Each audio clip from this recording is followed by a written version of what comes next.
வந்து பார்த்துட்டு வந்துருவோம். பணம் எதை செய்கிறதோ அதுவே பணம் என்று சொன்னவர் யாருன்னா வாக்கர். பரிவர்த்தனைகள் பொது ஏற்புத்தன்மை கொண்ட ஒரு இடையீட்டு கருவியாகவும் மதிப்பளவை மற்றும் மதிப்பினை இருப்பு வைத்தல் ஆகியவற்றினை செய்யும் ஒன்றாகவும் இருப்பது பணம் ஆகும் என்று சொன்னவர் யாருன்னா கௌதர். பண்ட மாற்று முறை என்ன? ஒரு பொருளை கொடுத்து இன்னொரு பொருளை வந்து மாத்திக்கிறது தான் வந்து பண்டமாற்று முறை. பண்டமாற்று முறை வந்து யார் யாரெல்லாம் வந்து முன்னாடியே வரலாற்று காலத்தில் பயன்படுத்தியிருக்காங்கன்னா மெசபடோமியா, பொனீஷியர்கள், பாபிலோனியர்கள். உலோக திட்டம்னா உலோகங்களை கொண்டு, உலோகம்னா தங்கம், வெள்ளி, அதுக்கப்புறம் வந்து செம்பு இதெல்லாம் பயன்படுத்துறது வந்து உலோக பணம் அப்படின்னு சொல்லுவாங்க. அடுத்து வந்து பொன் திட்டம். பொன் திட்டம்னா பொன் நாணயங்களை கொண்டு பொருட்களை வாங்குறது விற்கிறது அது வந்து பயன்படுத்தியிருப்பாங்க. வெள்ளி திட்டம்னா வெள்ளியாலான நாணயங்களை வந்து கொண்டு வந்திருப்பாங்க. அடுத்து வந்து பாருங்க காகித பண திட்டம். கேட்போம்.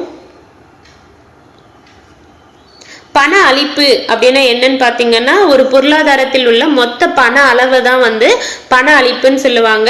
இதை வந்து ஒரு குறிப்பிட்ட நேரத்தில் நாட்டின் புழக்கத்தில் உள்ள பண அளவை குறிப்பதே பண அளிப்பு அப்படின்னு குறிப்பிடுறாங்க. இந்தியாவில் காகித பணங்கள் வந்து யார் வந்து வெளியிடுறாங்கன்னா ரிசர்வ் பேங்க் ஆஃப் இந்தியா வந்து வெளியிடுறாங்க. நாணயங்களை வந்து யார் வெளியிடுறாங்கன்னா மத்திய அரசின் நிதித்துறை வந்து வெளியிடுறாங்க.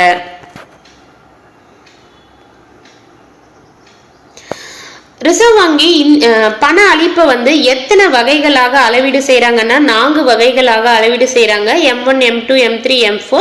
M1 வந்து பாத்தீங்கன்னா காகித பணம், நாணயங்கள் மற்றும் கேட்பு வைப்புகள். M2 வந்து பாத்தீங்கன்னா M1+ அஞ்சலக சேமிப்பு வங்கியின் சேமிப்பு வைப்புகள்.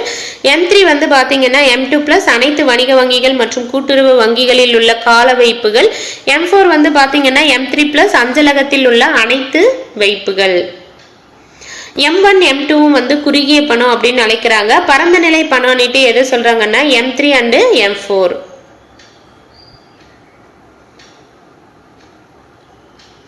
பணக்குறியீடு வந்து யார் வடிவமைத்தாங்கன்னா டி உதயகுமார் வந்து வடிவமைத்தாரு. எப்போ வந்து அது ஏற்றுக்கொள்ளப்பட்டதுன்னா ஜூலை 15, 2010. அதனுடைய பணக்குறியீடு வந்து பாத்தீங்கன்னா என்ன எழுத்து வந்து கொண்டிருக்குன்னா தேவநாகரி எழுத்தான ராவும் ரோமன் எழுத்தான ஆரும் வந்து கொண்டிருக்கு. ஸோ ரோமன் எழுத்தான ஆர்ல வந்து செங்குத்துக்கோடு இல்லாம உள்ள ஒரு வடிவமைப்பு தான் வந்து இந்தியாவினுடைய பணத்தின் குறியீடு.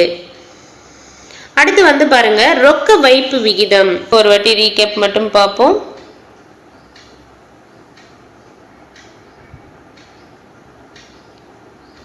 மார்சலின் சமன்பாடு வந்து பாத்தீங்கன்னா மாசா இருக்கும் KPY ப்ரோக்ராம். அப்போ M = KPY. எம்னா பணத்தின் அளவு, Y வந்து சமுதாயத்தின் மொத்த உண்மை வருமானம், P வந்து பொது விலை மட்டம், K வந்து மக்கள் தங்கள் கையில் ரொக்கமாக வைத்திருக்க விரும்பும் சமுதாயத்தின் மொத்த உண்மை வருமானத்தின் ஒரு பகுதி. பொது விலை மட்டம் வேணும்னா P அங்கே வச்சுட்டு KY இந்த பக்கம் வந்ததுன்னா M/KY அப்படின்னு வரும். கீன்ஸின் சமன்பாடு N = PK அல்லது P தெரியணும்னா K இந்த பக்கம் அனுப்பணும்னா N/K அப்படின்னு வரும். N வந்து மொத்த பண அளிப்பு, P வந்து நுகர்ச்சி பொருட்களின் விலை மட்டம், K வந்து பாத்தீங்கன்னா மக்கள் தங்கள் கையில் வைத்திருக்க விரும்பும் வருமானத்தின் ஒரு பகுதி மைனஸ் நுகர்ச்சி பொருட்கள் அலகுகள். கீன்ஸ் வந்து எதை வந்து உண்மை இருப்பு அப்படின்னு சொல்றாரு? K என்பதனை உண்மை இருப்பு அப்படின்னு குறிப்பிடுறாரு. அடுத்து வந்து பாருங்க பண வீக்கம்.